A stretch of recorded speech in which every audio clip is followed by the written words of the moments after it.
It's time now for the Success is Subjective podcast. Here is your host and therapeutic consultant for young adults only, Joanna Lilley.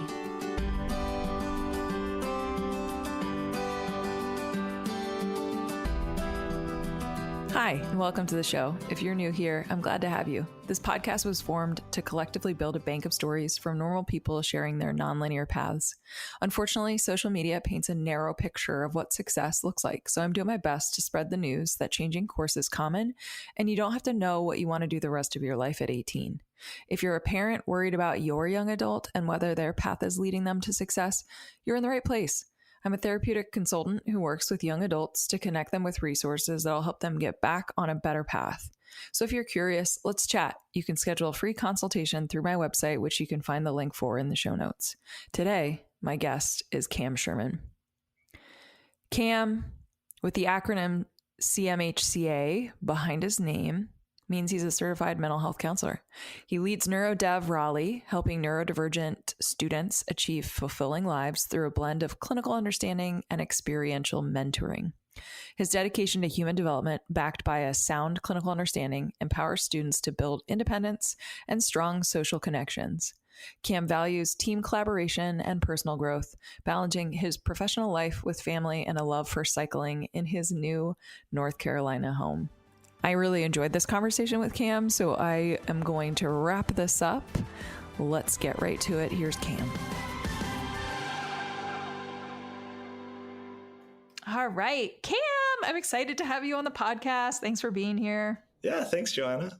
I am looking forward to having a conversation because I feel like you and I have had, over the years, I've heard bits of your story, and it's been cool to see you go from where you were to where you are now. And anyways, I'm just geeking out, and I'm really excited about actually having this conversation with you where I get to actually sit down and ask intentional questions.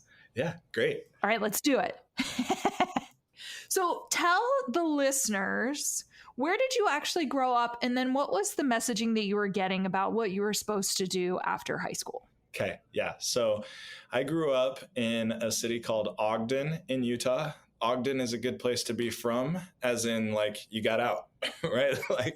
No, I'm gonna catch some hate for that. Ogden is a great city, and I loved Ogden. My family all still in Ogden, but I moved to St. George to do my high school, and love St. George more, so that's why.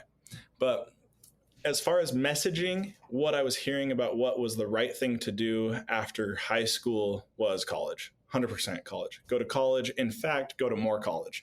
Get some sort of post-bachelor degree, right? Some sort of grad degree. The best would be to go to be a doctor. And I don't know if that was that was definitely not pressure from my family. My family wanted to support me to do whatever I wanted to do. I think that was my definition of success. My definition of success was sort of the Robert Frost, two paths diverged in a woods, and I took the path less traveled by. So if something was difficult, that's what I should choose. If something was going to take a long time, but it was going to develop into something great, that's what I should choose. And so I sort of lost myself in that view. Okay, my role in life is to change what I want into whatever the should was, right? Mm. And just kind of assimilate with the things that are the shoulds. And so college was a natural for me, and that's what I did after high school. Okay. All right. So I'm picturing you two, anytime you're presented with a choice, right? Picking something, you're going to pick the path that feels like it's a bigger challenge for you or will lead to, quote unquote, more success in the long run. And a part of that is kind of this trajectory where it's we're almost treating undergrad like it's high school, right? Mm-hmm. You just got to get it done. And then we're headed towards some sort of advanced degree. Well, yeah. And I think a lot of people in academia actually start to feel like that, or people who have gotten an undergrad degree that maybe wasn't terminal. And they're like, oh man, so now I've basically got the same as a diploma, right? Yeah. I feel like we could probably go on a soapbox about that one, but we're gonna put a pin in that one for now and keep on the path for your story. So here you are in St. George. Did you go to college in St. George or did you go somewhere else? I went to BYU and I met Chloe. We got married. That's a pretty typical story up at BYU. we had a baby, Eliza, our oldest, and I realized I got to work. Like Chloe's part-time job, my part-time job, now with a baby, it's not cutting it. And so we ran out of money. And I transferred to SUU in Cedar City because I was going to be a doctor. And the best way to be a doctor was to go to SUU. And the best thing to do to be a doctor was to do a very hard major to show your capability. So I was like, I'm going to do a math major. That's what I'm supposed to do. That's the should, right? And I hate math, Joanna, and I'm not good at math. So you can see how much I was like convicted by this philosophy. I was like, this is the way to do it, right? Oh my gosh. I'm just like picturing the shame that you are putting on yourself, like so hard of like, you got to do this, even though it's the like your least favorite or, you know, like the subject that you are not the best at, but here you are like, I'm going to do this because this makes sense. Because it makes sense, because it'll pay off, right? And again, I didn't get that from family. That was not pressure from mom and dad. Mom and dad were really great about believing in me, but that was something innate in me where I just wanted to achieve. I wanted to leave a mark on the world. I wanted to do something very good. And so that's what I could picture. Wow. And maybe we should come back to that later, because the thing that I could picture needed to evolve, not just me, but I needed to be able to see a better, have a little bit more variety in what goodness could be. Yeah. And I'm hearing too, we haven't like named it necessarily other than your comments about like, we gotta make money, right? Like when you've got your oldest, now all of a sudden, I imagine as a parent, right? Like all of a sudden you have the flip is switched where that is really driving the like need to caretake and provide. So in addition to what you're talking about, like you had this innate vision or ideal, but I imagine that it was like fueled or fanned, right, even more by being a parent and the need to provide. Yeah. And, I had hit a really hard wall where I thought it would all work out. It's just you work a little, you make money, you're going to school, it kind of just works out.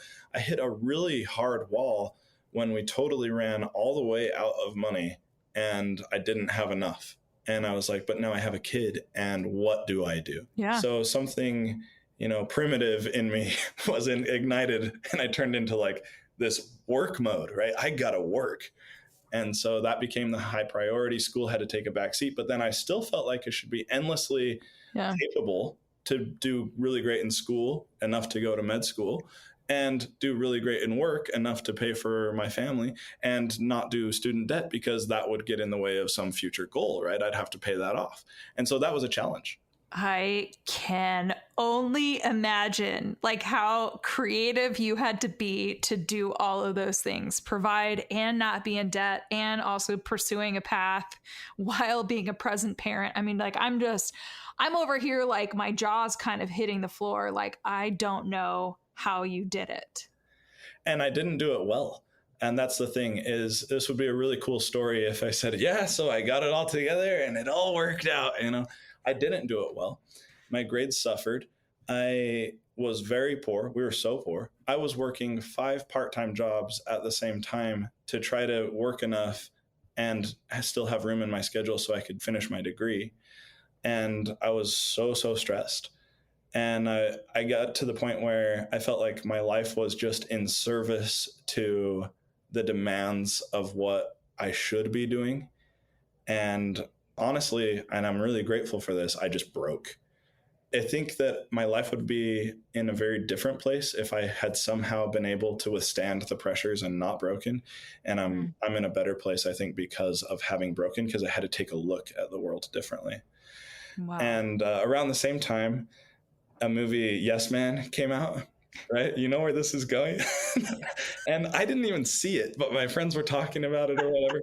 I got this idea, like, I never do anything for myself, like to explore myself. I never do any development. I never do any activities or, hanging out or things that I thought sounded fun. The only thing that I really did was I would spend time with people, and I love people, right?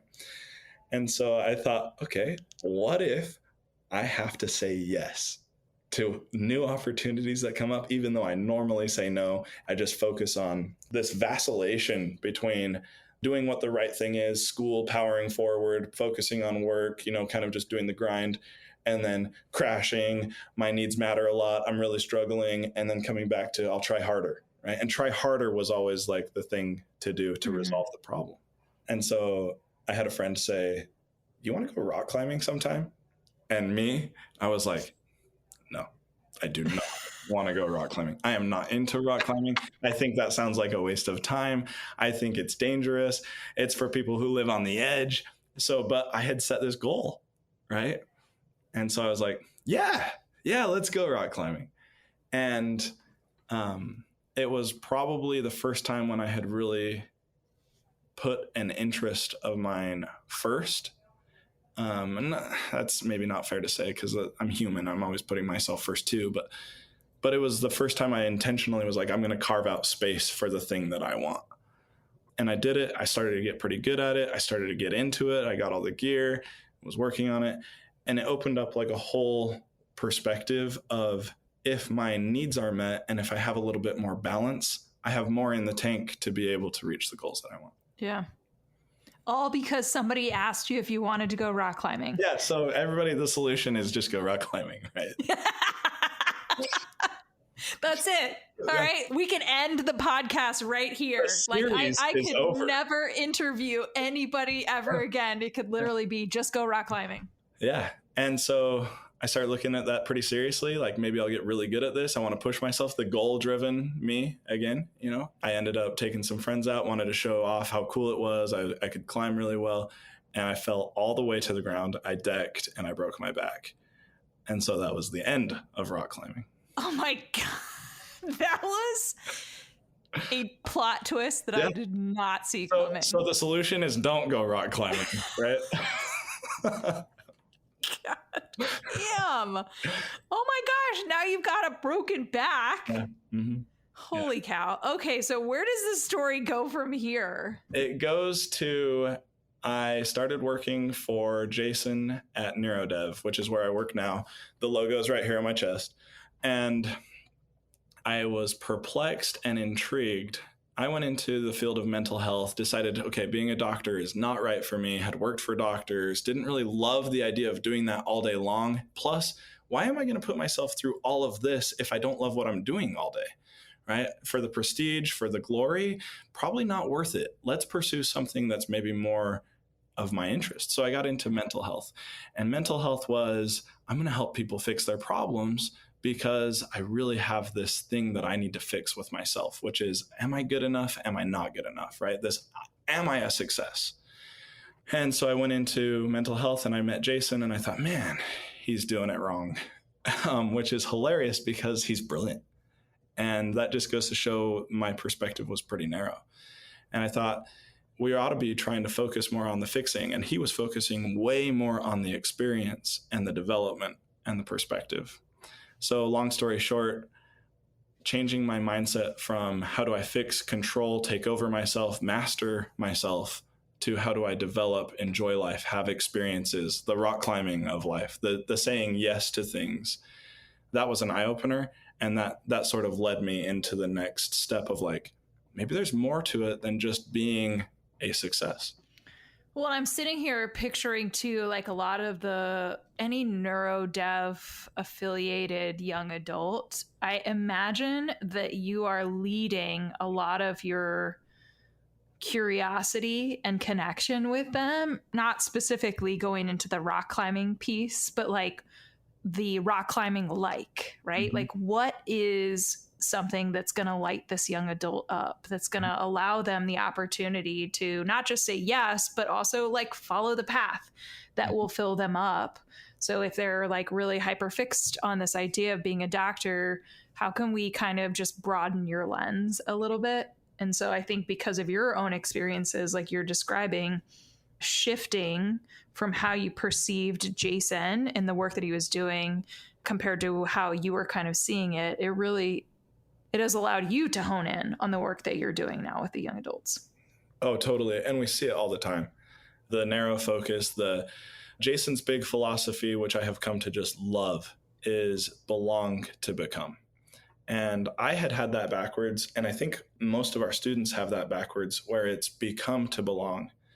And it's, if I'm cool enough, attractive enough, funny enough, I'll get the friends, I'll have success dating. If I'm smart enough, diligent enough, hardworking enough, then I'll have success in school, I'll have a great career. I can belong in school and career if I work hard enough. I can belong with friends and in dating if I earn it, right? And it's this become in order to belong philosophy. And sadly, I think there's a lot of evidence out there to suggest developing that thought is adaptive instead of maladaptive. It's like, oh, well, I don't want to miss out. I'm going to do these things so I can belong. But really switching that around and having the secure belonging, accepting, and I would add accepting of self is a prerequisite to the becoming. We have to be able to belong and belong to ourselves in order to become the thing that we really are and the thing that we are good at. Trying to belong in some other way, putting up a mask and saying, hey, I'm going to make it because I'm just going to have enough grit, is sort of just not authentic or genuine. Mm. And I think that that's what I appreciate about the title of your podcast and the mission about, hey, is college the right fit for everyone? Because you don't have to become a college person in order to have the success in life that you're wanting. Yep. And I kind of want to go off script right in this moment and ask you this question. But as you were just talking about what you would also add into the mix, and we haven't even got to the point where I'm asking you the question, like, what do you even do right now, right? Like, yes, you've been working with Jason, but you've been working with Jason for a long time. And obviously your role has shifted over the years. So I want to get to that. But the thing that I was immediately thinking about as you were just talking about right now is, Cam, do you accept yourself right now? I think that is sort of a spectrum. I would say yes, more than I have in the past. And that's still something that I think is emerging in me, is this growing acceptance. I'm trying to marry self-acceptance with reaching potential. And I don't want to just say, oh yeah, I'm radically accepting myself and why try?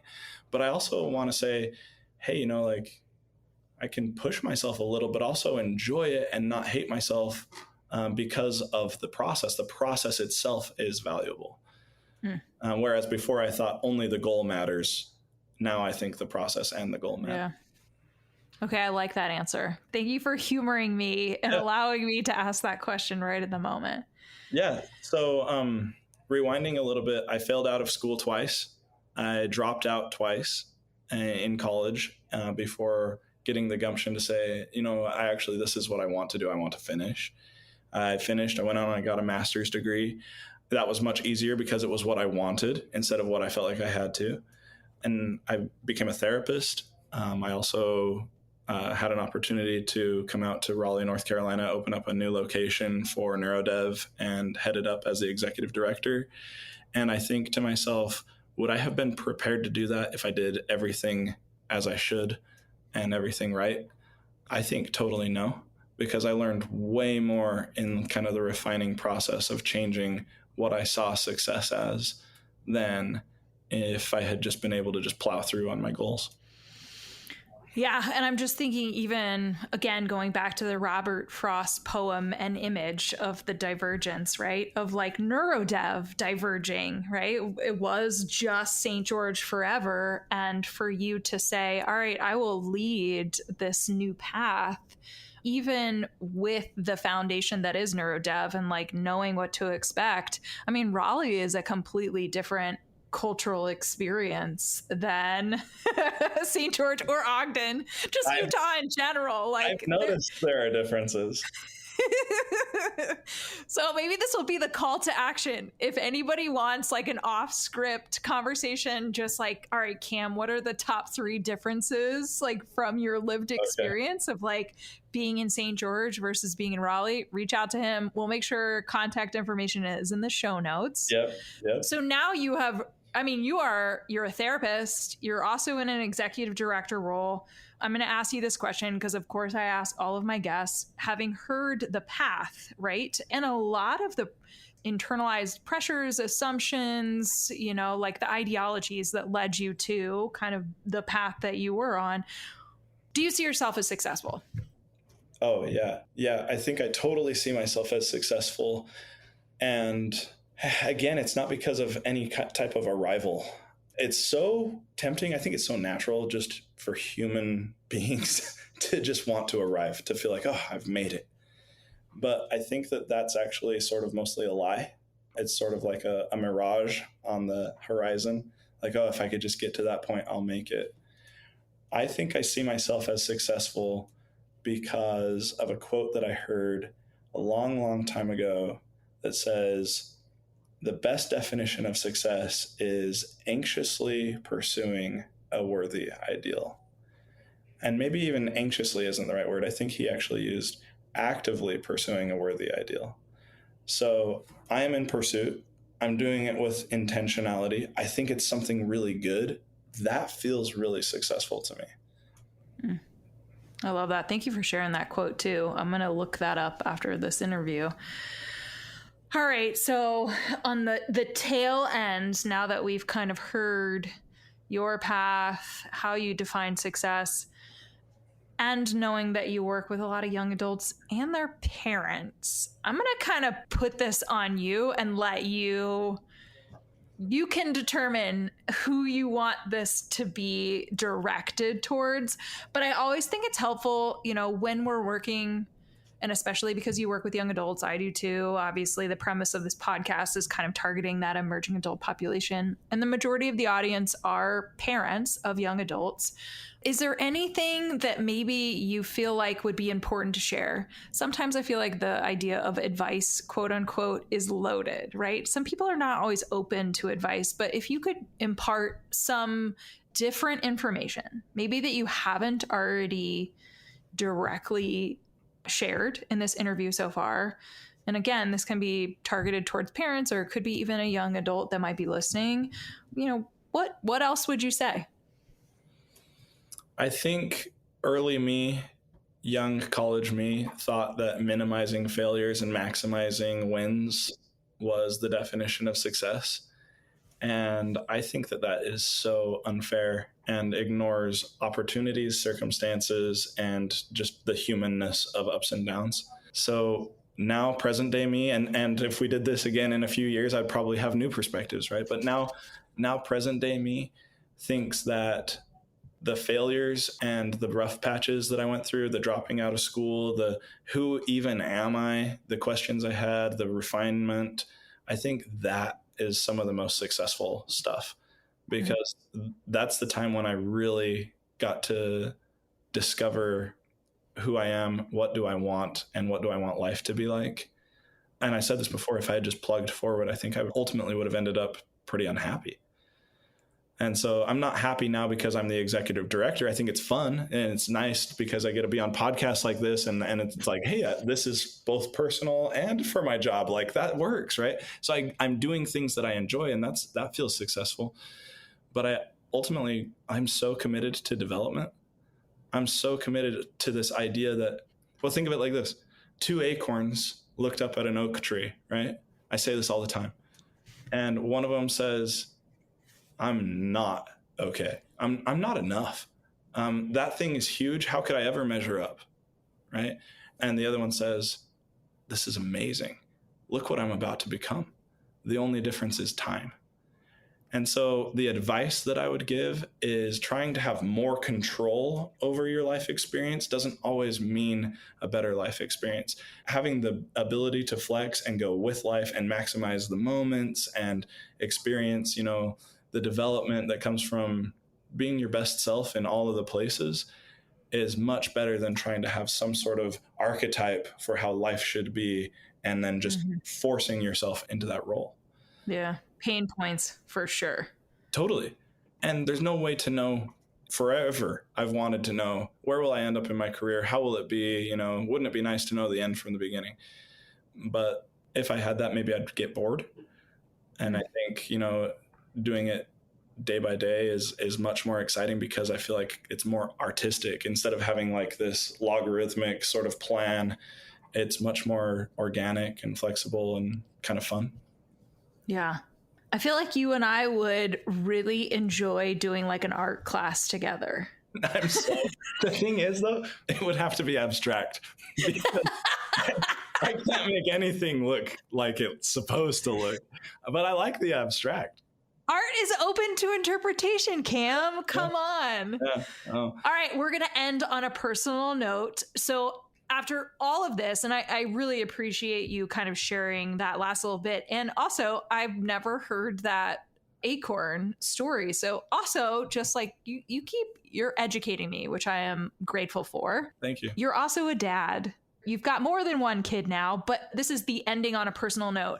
Having lived your own experience in a lot of the changes internally in regards to your perspective on what success looks like, I'm curious if that shows up for you with your kids. And they're not old, right? Like you've got young kids, but I'm just curious if, as a parent, part of your parenting is normalizing the windy path, especially because we live in a world where geographically, depending on where you live, there is a societal expectation, and that is coming from your teachers, from your community, right? And like what you're quote unquote supposed to be doing. So I'm just curious. This is like me going out on a limb asking you kind of a personal piece as a parent, if it's showing up in your life with your kids right now, kind of talking about this. Yeah, I think it does. And the thought that I keep having is, wow, Cam,